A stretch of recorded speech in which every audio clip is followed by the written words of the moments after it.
Assalamualaikum warahmatullahi wabarakatuh. Alhamdulillahi rabbil alamin. Bersyukur kehadirat Allah. Salawat dan salam kehadirat junjungan kita Nabi besar Muhammad Rasulullah sallallahu alaihi wasallam. Sadatu wa sayyidatil a'izza wa ikhwanil kiram. Nabi Hud alaihi salam, kaum Ad. Nabi Hud diutus ke tengah-tengah kaumnya yang sangat durhaka. Mereka adalah suku Ad yang berbadan kuat dan besar. Kaum Ad dikaruniai tanah yang subur, lengkap dengan sarana irigasi yang baik. Air seolah memancar dari segenap penjuru untuk menyirami dan menyuburkan tanah pertanian dan perkebunan mereka. Sadatu wa sayyidatil a'izza wa ikhwanil kiram. Berkat karunia Allah ini, mereka hidup makmur. Mereka mampu mengelola bukit dan gunung-gunung menjadi bangunan yang indah dan megah. Ini menjadi bukti betapa tinggi peradaban dan ilmu pengetahuan pada masa itu. Dalam waktu singkat, mereka berkembang pesat dan menjadi suku terbesar di antara suku-suku lainnya. Sadatu wa sayyidatil a'izza wa ikhwanil kiram. Adalah kecenderungan manusia selalu lalai. Bila kemakmuran dan kemewahan sudah tercapai, mereka lupa diri dan hanya memperturutkan hawa nafsunya yang tak kenal puas. Bukan Allah yang mereka sembah, melainkan berhala yang bernama Samud, Sada, dan Al-Haba. Bangsa Ad terkenal paling durhaka pada zaman itu. Mereka hidup di negeri Ahqaf, yaitu antara Yaman dan Uman. Kejahatan dan kemaksiatan mereka benar-benar sangat keterlaluan. Sadati wa sayyidatil a'izza wa ikhwanil kiram. Nabi Hud adalah orang yang berlapang dada, berbudi tinggi, pengasih, penyantun, sabar, namun cerdas dan tegas. Beliau adalah keturunan Sam bin Nuh, yaitu cucu Nabi Nuh. Beliau diutus ke tengah-tengah kaumnya untuk menegakkan kembali ajaran yang benar, mengembalikan umat yang tersesat dan bergelimang dosa menuju jalan yang terang menderang di bawah ampunan Allah. Wahai kaumku, kalian telah menempuh jalan yang keliru dan sesat. Batu-batu berhala yang kalian sembah tidak bisa berbuat apa-apa, tidak mampu memberikan kebaikan maupun kemelaratan. Hanya Allah yang pantas kita sembah. Dialah yang memberikan rizki berlimpah ruah sehingga kalian dapat hidup makmur di bumi Allah ini. Allah yang menghidupkan kita dan mematikan kita.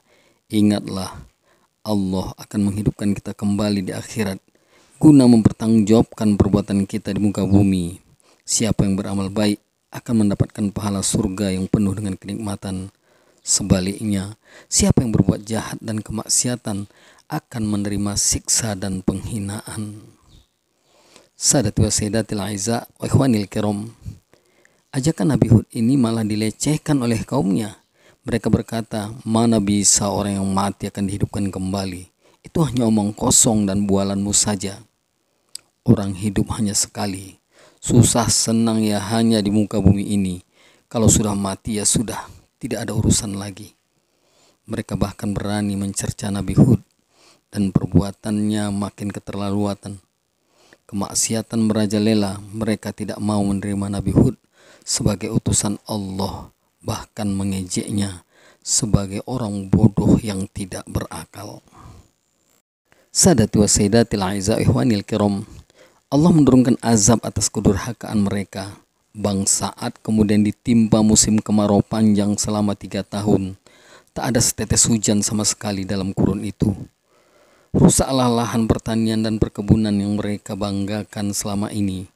Bahaya kelaparan mengancam di mana-mana. Dalam keadaan demikian, Nabi Hud masih berkenan memberikan peringatan kepada kaumnya.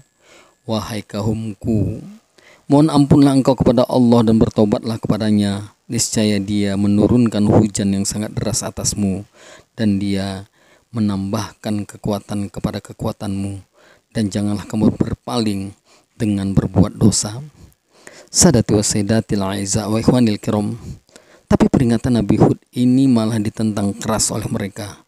Hai Hud, kamu tidak mendatangkan suatu bukti yang nyata, dan kami sesekali tidak akan meninggalkan sembahan-sembahan kami karena perkataanmu. Kami sama sekali tidak akan mempercayai kamu, wahai Hud. Memang hanya sedikit kaum Ad yang mau beriman dan menjadi pengikut Nabi Hud alaihissalam. Selebihnya mereka tetap dalam kekufuran dan kedurhakaan. Allah menyelamatkan Nabi Hud dan pengikutnya. Sebaliknya, kaum Ad yang durhaka ditimpa azab berupa angin yang sangat dingin lagi kencang selama 7 malam 8 hari. Akibatnya, sungguh mengerikan. Angin kencang itu mampu merobohkan bangunan-bangunan gedung yang menjulang tinggi dan membinasakan hewan ternak serta kaum Ad yang ingkar. Semua berantakan. Tak seorang pun dari kaum yang durhaka itu tertinggal. Semua rata dengan tanah. Itulah azab Allah bagi mereka yang mendustakan utusan Allah. Sadati wa sayyidatil a'izza wa ikhwanil kiram, semoga bermanfaat. Lebih dan kurang saya mohon maaf kepada Allah Subhanahu ampun. Wabillahi taufik wal hidayah. Assalamualaikum warahmatullahi wabarakatuh.